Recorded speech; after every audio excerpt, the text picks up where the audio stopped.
یہ جہاں نظر آئیں گے تم دیکھو گے کہ ذلت ان سے چمٹ رہی ہے، بجز اس کے کہ یہ اللہ کی پناہ میں یا مسلمان لوگوں کی پناہ میں آ جائیں، اور یہ لوگ اللہ کے غضب میں گرفتار ہیں اور ناداری ان سے لپٹ رہی ہے۔ یہ اس لیے کہ اللہ کی آیتوں سے انکار کرتے تھے اور اس کے پیغمبروں کو ناحق قتل کر دیتے تھے، یہ اس لیے کہ یہ نافرمانی کیے جاتے اور حد سے بڑھے جاتے تھے۔ یہ بھی سب ایک جیسے نہیں ہیں۔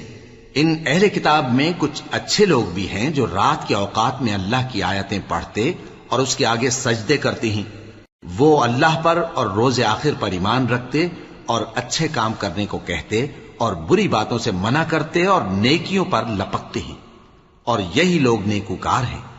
اور یہ جس طرح کی نیکی کریں گے اس کی ناقدری نہیں کی جائے گی، اور اللہ پرہیزگاروں کو خوب جانتا ہے۔ جو لوگ کافر ہیں ان کے مال اور اولاد اللہ کے مقابلے میں ان کے ہرگز کام نہ آئیں گے، اور یہ لوگ اہل دوزخ ہیں کہ ہمیشہ اسی میں رہیں گے۔ یہ لوگ جو مال دنیا کی زندگی میں خرچ کرتے ہیں اس کی مثال آندھی کسی ہے جس میں سخت سردی ہو، اور وہ ایسے لوگوں کی کھیتی پر جو اپنے آپ پر ظلم کرتے تھے چلے اور اسے تباہ کر دے۔ اور اللہ نے ان پر کچھ ظلم نہیں کیا بلکہ یہ خود اپنے اوپر ظلم کر رہے ہیں۔ مومنوں، کسی غیر مذہب کے آدمی کو اپنا رازدار نہ بنانا۔ یہ لوگ تمہاری خرابی میں کسی طرح کی کوتاہی نہیں کرتے اور چاہتے ہیں کہ جس طرح ہو تمہیں تکلیف پہنچے۔